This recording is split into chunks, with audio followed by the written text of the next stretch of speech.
Hello guys, कैसे हो आप लोग। आशा करती हूँ आप अच्छे होंगे, स्वस्थ होंगे और अपनी तैयारी में लगे होंगे। देखिए, आप मेहनत कीजिए और अपना नंबर लाइए, अपनी एक सीट पक्की कीजिए। देखिए, मैं आपको ये क्वेश्चन करा रही हूँ हिंदी साहित्य से संबंधित। इसी में से आपको 15 क्वेश्चन या 20 जितने भी क्वेश्चन आएंगे इसमें से ही मिल जाएंगे। आप सारी क्लास देख लीजिए या अपनी खुद से बुक्स में से पढ़िए और डेली एक प्रैक्टिस सेट लगाइए, जिससे आपको है ना मतलब कि आदत बन जाएगी आपको। देखिए, आचार्य महावीर प्रसाद द्विवेदी ने सरस्वती पत्रिका का संपादन कब से प्रारंभ किया था?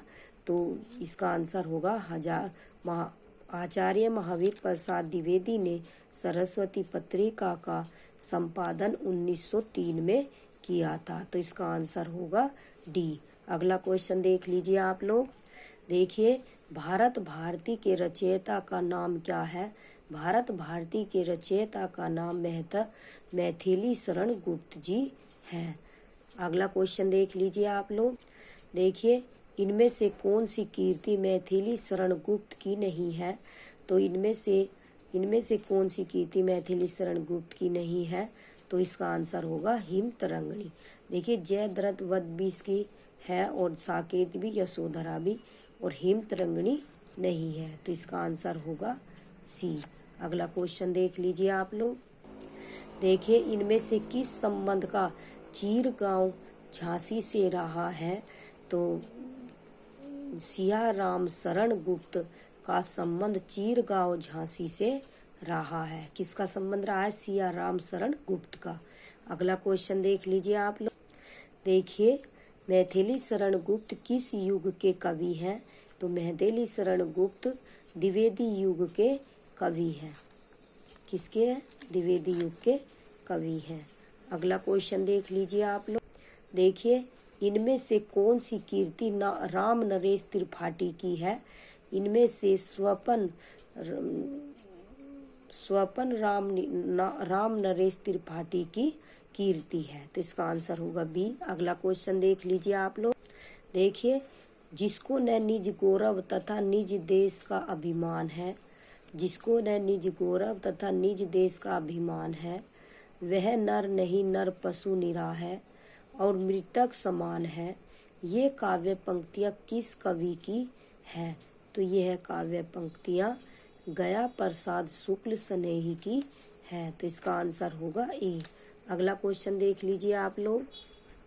देखिए, इनमें से किस कीर्ति को अंग्रेज सरकार ने देशभक्ति पूर्ण रचनाओं के लिए प्रतिबंधित कर दिया था?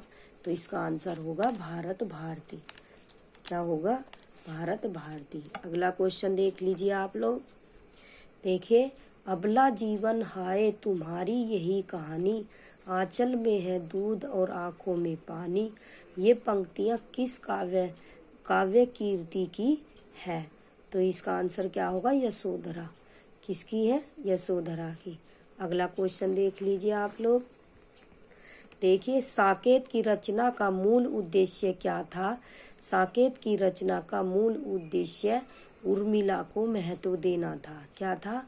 उर्मिला को महत्व देना था। उर्मिला लक्ष्मण जी की पत्नी थी। अगला क्वेश्चन देख लीजिए आप लोग। देखिए, त्याग बिना निष्प्राण प्रेम है, करो प्रेम पर प्राण निछावर।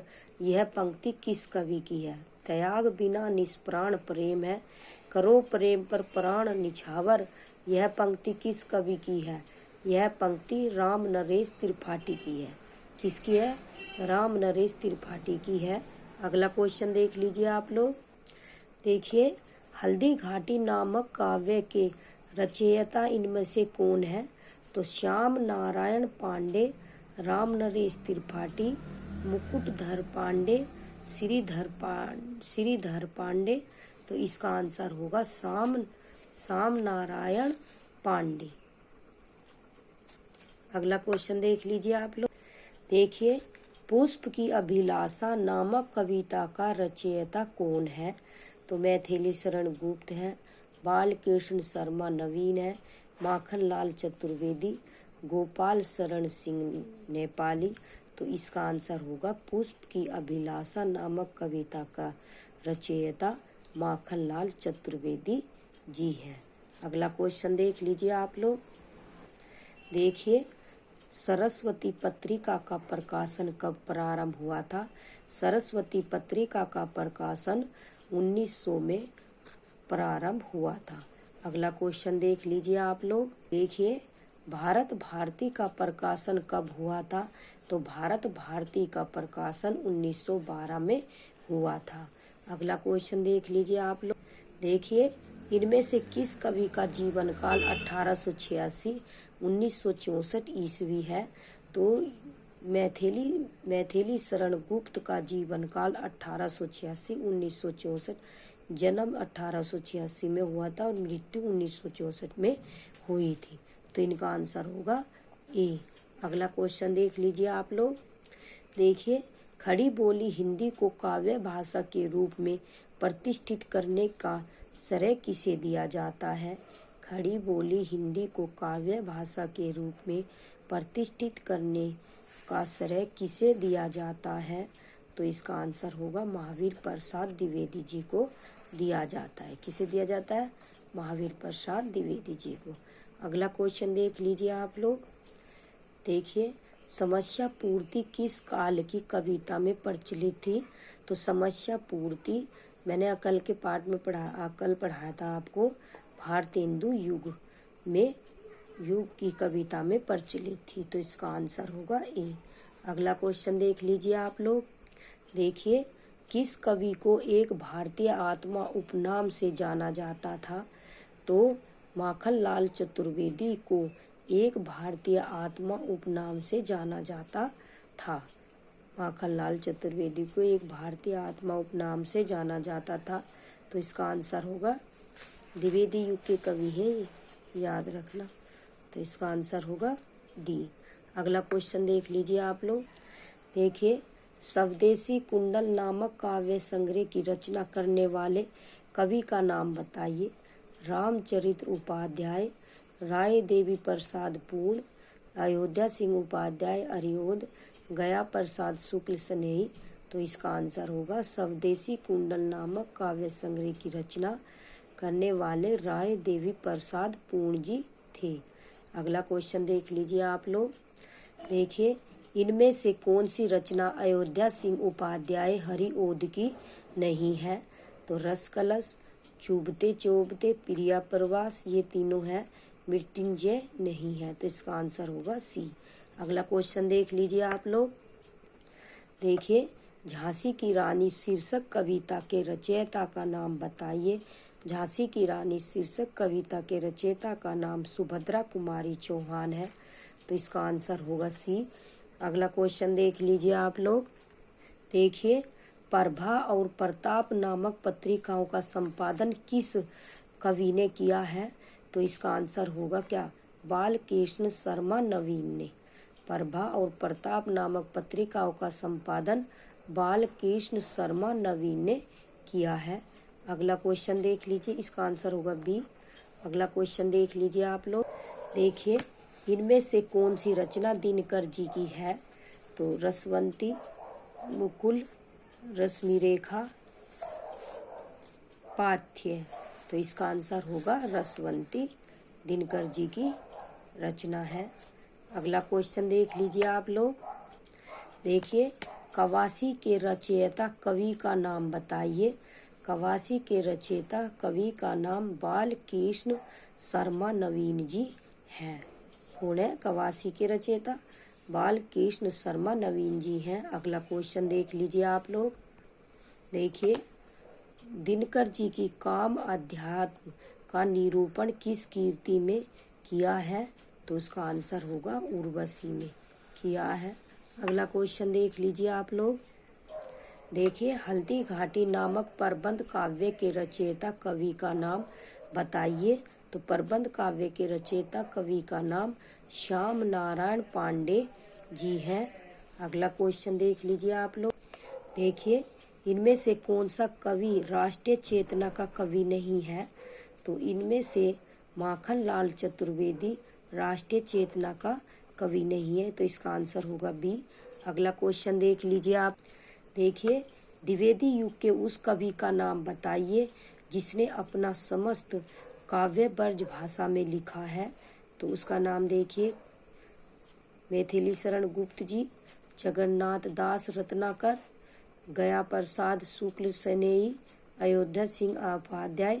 तो इसका आंसर है द्विवेदी युग के उस कवि का नाम जगन्नाथ दास रत्नाकर, जिसने अपना समस्त काव्य ब्रज भाषा में लिखा है। तो इसका आंसर होगा जगन्नाथ दास रत्नाकर। अगला क्वेश्चन देख लीजिए आप लोग। देखिए, आधुनिक काल में लिखा गया खड़ी बोली का प्रथम महाकाव्य कौन सा है? आधुनिक काल में लिखा गया खड़ी बोली का प्रथम महाकाव्य प्रिय प्रवास है। अगला क्वेश्चन देख लीजिए आप लोग। देखिए, महावीर प्रसाद द्विवेदी किस छद्म नाम से अपनी रचनाएं सरस्वती में छापते थे? तो इसका आंसर होगा भुजंग भूषण भट्टाचार्य। तो इसका आंसर क्या होगा? महावीर प्रसाद द्विवेदी भुजंग भूषण भट्टाचार्य छद्म नाम से अपनी रचनाएं सरस्वती में छापते थे। अगला क्वेश्चन देख लीजिए आप लोग। देखिए, इनमें से द्विवेदी मंडल का कवि कौन सा नहीं है? तो ये ऐसे क्वेश्चन आते हैं, पहले भी आया हुआ है 15 मार्च 2024 में ऐसे इस टाइप का क्वेश्चन। तो द्विवेदी मंडल का कवि कौन सा नहीं है? तो द्विवेदी मंडल का कवि बालकृष्ण शर्मा नवीन, सॉरी एक मिनट रुकिए। तो इसका आंसर होगा बालकृष्ण शर्मा नवीन। याद रखना, द्विवेदी मंडल का कवि कौन सा नहीं है? तो द्विवेदी मंडल का कवि मैथिली शरण गुप्त जी हैं, अयोध्या सिंह उपाध्याय हरिओद जी हैं, मुकुटधर पांडे जी हैं और बालकृष्ण शर्मा नवीन जी नहीं हैं। तो अगला क्वेश्चन देख लीजिए आप लोग। देखिए, खड़ी बोली के उस महाकाव्य का नाम बताइए जिसमें राधा कृष्ण का युगानुरूप परिवर्तन कर दिया गया है। तो इसका आंसर होगा प्रिय प्रवास। अगला क्वेश्चन देख लीजिए आप लोग। देखिए, द्विवेदी युग का कौन सा कवि ब्रज कोकिल के नाम से जाना जाता है? तो द्विवेदी युग का सत्यनारायण कवि रत्न, तो इसका आंसर होगा सत्यनारायण कवि रत्न। अगला क्वेश्चन देख लीजिए आप लोग। देखिए, इनमें से कौन सी कीर्ति 1931 ईस्वी में प्रकाशित हुई थी? साकेत कीर्ति 1931 में प्रकाशित हुई थी। तो इसका आंसर होगा डी। अगला क्वेश्चन देख लीजिए आप लोग। देखिए, इनमें से भ्रमर गीत परंपरा का ग्रंथ कौन सा नहीं है? इनमें से साकेत भ्रमर गीत परंपरा का ग्रंथ नहीं है। तो इसका आंसर होगा ए साकेत। अगला क्वेश्चन देख लीजिए आप लोग। देखिए, कश्मीर सुषमा नामक ग्रंथ के रचयिता कौन है?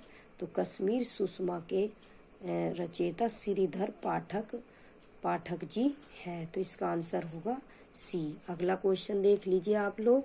देखिए, रोमानी भावबोध के कवियों को किस नाम से पुकारा जाता है? रोमानी भावबोध के कवियों को स्वच्छंदतावादी कवि के नाम से पुकारा जाता है। तो इसका आंसर होगा सी। अगला क्वेश्चन देख लीजिए आप लोग। देखिए, इनमें से कौन सी कीर्ति मैथिली शरण गुप्त कृत नाट्य रचना है? तो इसका तिलोत्तमा कीर्ति मैथिली शरण गुप्त कीर्त नाट्य रचना है। अगला क्वेश्चन देख लीजिए आप लोग। देखिए, कि हिंदी का कौन सा कवि जकी उपनाम से उर्दू में कविता लिखता था? जगन्नाथ दास रत्नाकर, गया प्रसाद शुक्ल सनेई, श्रीधर पाठक, मुकुटधर पांडे। तो इसका आंसर होगा जगन्नाथ दास रत्नाकर।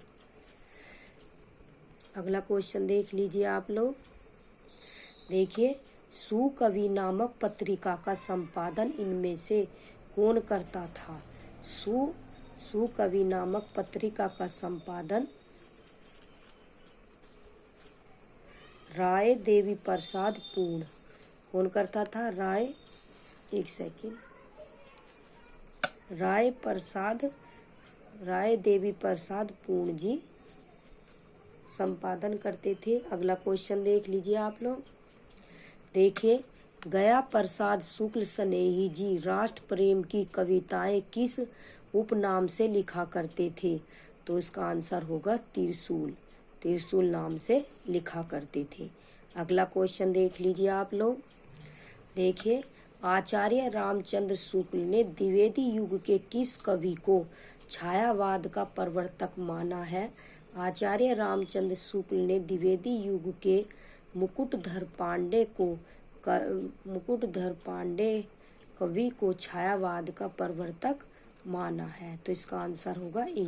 अगला क्वेश्चन देख लीजिए आप लोग। देखिए, इतिवृत्तात्मकता इनमें से किस युग की कविता की प्रमुख विशेषता है? इतिवृत्तात्मकता द्विवेदी युग की कविता की प्रमुख विशेषता है इतिवृत्तात्मकता। तो इसका आंसर होगा सी। अगला क्वेश्चन देख लीजिए आप लोग। देखिए, द्विवेदी युगीन काव्य का एक अन्य नाम क्या है? तो द्विवेदी युगीन काव्य का एक अन्य नाम नवजागरण सुधार काल है। एक्सप्लेनेशन देख लीजिए आप लोग। इम्पोर्टेंट बिंदु, महत्वपूर्ण बिंदु देख लीजिए।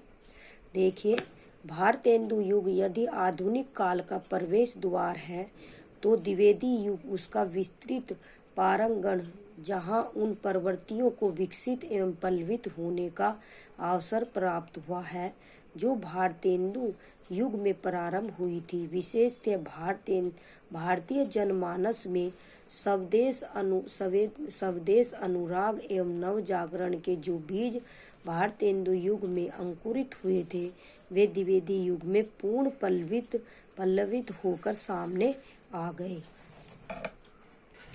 19वीं सदी का अंत होते होते भारतेंदु कालीन समस्या पूर्ति एवं नीरस तुकबंदियों से सहृदय विमुख होने लगे तथा लंबे समय से काव्य भाषा के रूप में व्यवहृत ब्रज भाषा का आकर्षण भी अब लुप्त होने लगा और उसका स्थान खड़ी बोली हिंदी ने ले लिया। देखिए, महावीर प्रसाद द्विवेदी और उनका युग। द्विवेदी युग का नामकरण आचार्य महावीर प्रसाद द्विवेदी के गरिमा मंडित व्यक्तित्व को केंद्र में रखकर किया गया है। उन्होंने सरस्वती पत्रिका के संपादन के रूप में हिंदी जगत की महान सेवा की और हिंदी साहित्य की दिशा एवं दशा को बदलने में अभूतपूर्व योगदान किया है। महावीर प्रसाद द्विवेदी सन 1903 में सरस्वती पत्रिका के संपादक बने। इससे पहले वे रेल विभाग में नौकरी करते थे।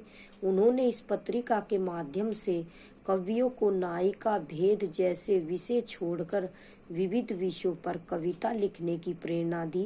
काव्य भाषा के रूप में ब्रज भाषा को त्याग कर खड़ी बोली का प्रयोग करने का सुझाव दिया, जिससे गद्य और पद की भाषा एक हो सके। द्विवेदी जी ने कवि कर्तव्य जैसे निबंधों द्वारा कवियों को उनके कर्तव्य का बोध कराते हुए अनेक दिशा निर्देश दिए, जिससे विषय वस्तु, भाषा शैली, छंद, योजना आदि अनेक दृष्टियों से काव्य में नवीनता का समावेश हुआ। द्विवेदी जी ने भाषा संस्कार, व्याकरण, शुद्धि, विराम चिन्हों के प्रयोग द्वारा हिंदी को परिनिष्ठित रूप प्रदान करने का प्रशंसनीय कार्य किया। द्विवेदी युग के प्रमुख कवियों में मैथिली शरण गुप्त, अयोध्या सिंह उपाध्याय, हरिओंद नाथूराम शर्मा, शंकर राम नरेश त्रिपाठी, राय देवी प्रसाद पूर्ण, रामचरित्र उपाध्याय प्रमुख हैं। महत्वपूर्ण बिंदु देख लीजिए आप। द्विवेदी युग की समय सीमा 1900 से 1920 ईस्वी है। द्विवेदी युग का नामकरण आचार्य महावीर प्रसाद द्विवेदी के नाम पर किया गया है। आचार्य महावीर प्रसाद द्विवेदी ने सरस्वती मासिक पत्रिका का संपादन 1903 से 1920 ईस्वी तक किया। सरस्वती पत्रिका प्रयाग इलाहाबाद से प्रकाशित होती थी। आचार्य महावीर प्रसाद द्विवेदी ने खड़ी बोली हिंदी को ब्रज भाषा के स्थान पर काव्य भाषा पद पर प्रतिष्ठित किया। आचार्य महावीर प्रसाद द्विवेदी का जीवन काल 1864 ईस्वी से 1938 है। महावीर प्रसाद द्विवेदी ने भाषा संस्कार, व्याकरण, शुद्धि एवं विराम चिन्हों के प्रयोग पर बल देते हुए हिंदी को परिनिष्ठित रूप प्रदान किया। मैथिली शरण गुप्त आचार्य महावीर प्रसाद द्विवेदी को अपना गुरु मानते थे। द्विवेदी युग के प्रमुख कवि हैं अयोध्या सिंह उपाध्याय, हरिओद, मैथिली शरण गुप्त, नाथूराम शर्मा, शंकर राम नरेश त्रिपाठी, रामचरित्र उपाध्याय। द्विवेदी युग में रचित 2 महाकाव्यों के नाम हैं प्रिय प्रवास अयोध्या सिंह उपाध्याय और अयोध ने लिखा, साकेत मैथिली शरण गुप्त ने। मैथिली शरण गुप्त की प्रमुख काव्य कीर्तियां हैं साकेत, यशोधरा, ये इसकी मैथिली शरण गुप्त की कीर्तियां साकेत, यशोधरा, पंचवटी, द्वारपर, भारत भारती, जयद्रथवध, विष्णु प्रिया। साकेत राम कथा पर आधारित महाकाव्य है। क्या है साकेत? महाकाव्य है। साकेत राम कथा पर आधारित महाकाव्य है जिसकी रचना 1931 में हुई थी। प्रिय प्रवास की रचना 1914 में हुई। हरिओद जी की अन्य रचनाएं हैं चुभते चोभते, चोखे चोभते, वैदेही वनवास और रस कलश। राम नरेश त्रिपाठी की प्रमुख कीर्तियां मिलन, पथिक, मानसी, स्वपन। द्विवेदी युग में जगन्नाथ दास रत्नाकर ने ब्रज भाषा में उद्धव शतक, गंगा अवतरण एवं हिंडोला नामक काव्य ग्रंथ लिखे। देखिए द्विवेदी युगीन कवि एवं उनकी कीर्तियां, ध्यान से देखना, ये पेपर में आ जाती है और सन भी पूछ लिया जाता है। ठीक है, देखिए कवि का नाम, जीवन काल, रचनाएं और क्या है इसमें विशेष टिप्पणी। अब देखिए अयोध्या सिंह के बारे में देख लीजिए आप।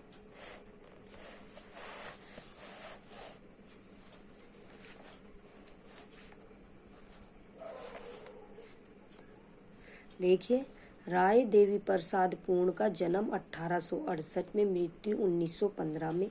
इनकी रचनाएं देखिए, स्वदेशी कुंडल 1910 ईस्वी में, मृत्युंजय 1904 ईस्वी में, राम रावण विरोध 1906 ईस्वी में, वसंत वियोग 1912 ईस्वी में। अब विशेषण टिप्पणी देख लीजिए। देशभक्ति पूर्ण 52 कुंडलियों की रचना की है।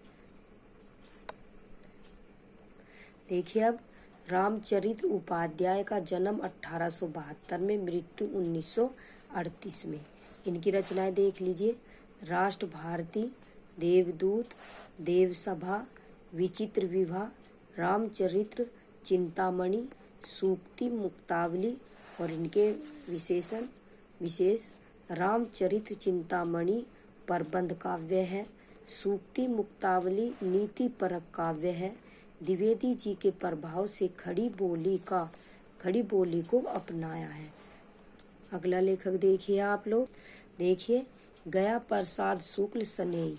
इनका जन्म 1883 में और मृत्यु 1972 ईस्वी में। इनकी कीर्तियां कीर्षक कुंदन, प्रेम पच्चीसी, राष्ट्रीय वीणा, त्रिशूल तरंग, करुणा कादम्बनी और राष्ट्र प्रेम की कविताएं त्रिशूल उपनाम से लिखी हैं। सुकवि नामक पत्रिका का संपादन किया। अगला लेखक देखिए आप लोग, देखिए राम नरेश त्रिपाठी का जन्म 1889 में, मृत्यु 1962 ईस्वी में। इसकी रचनाएं देखिए, मिलन 1917 में और पथिक 1920 में, मानसी 1927 में, स्वपन 1929 में। देख लीजिए प्रबंध रचना की प्रवृत्ति, देशभक्ति पूर्ण रचनाएं। मानसी में देशभक्ति की रचनाएं हैं। देशभक्ति प्रकृति चित्रण एवं नीति निरूपण के लिए विख्यात रहे हैं। अगला लेखक देखिए आप लोग, ये द्विवेदी युग के लेखक हैं। माखन लाल चतुर्वेदी, 1889 में इनका जन्म और 1968 में इनकी मृत्यु हुई।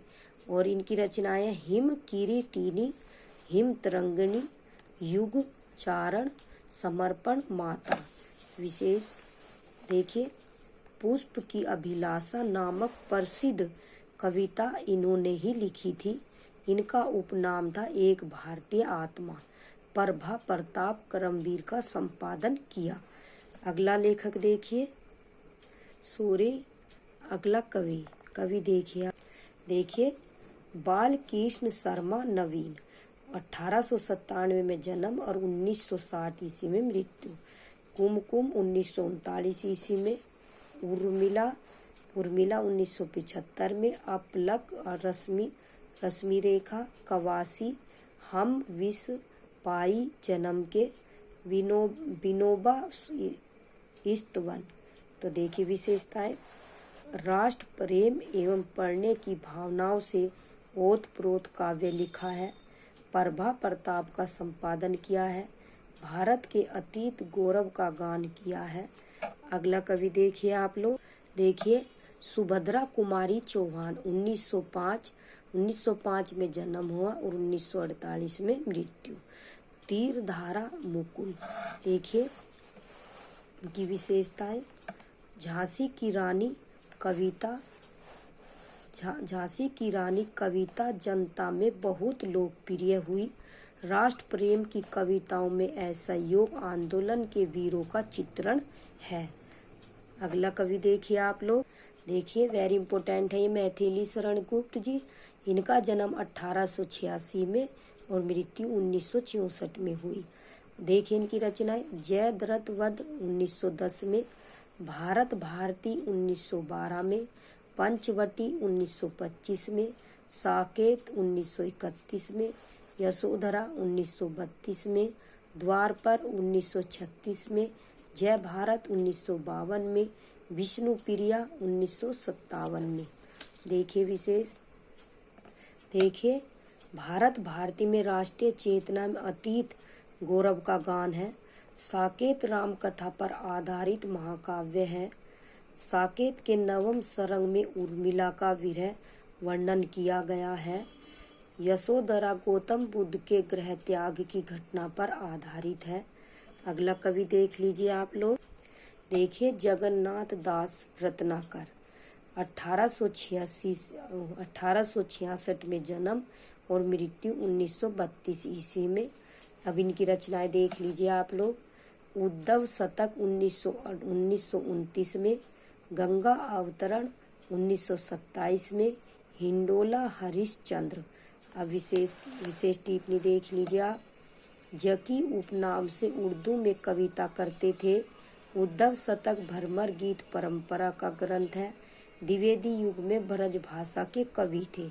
देख लीजिए मैंने आप लोगों को द्विवेदी युग से संबंधित क्वेश्चन कराए हैं। जो भी द्विवेदी युग से क्वेश्चन आएंगे आपको यहीं से मिल जाएंगे। आप अच्छे से क्वेश्चन कीजिए। और जो ये 11 लेखक हैं, जो 11 जो कवि हैं, इन 11 कवियों को पढ़कर जाना है और इनकी जो रचना है उन्हें भी देख के जानिए। देखिए जो ये पेपर में आपके मैथिली शरण गुप्त से संबंधित क्वेश्चन आया था 15 मार्च 2024 में, ये आया था कि जो ये है हमारा साकेत के नवम सरंग, ये पूछ लिया गया था कि साकेत क्या है, तो ये सरंग है, ये आया था पेपर में। तो बहुत डिटेल से आपको पढ़ना है, अच्छे से तैयारी कीजिए।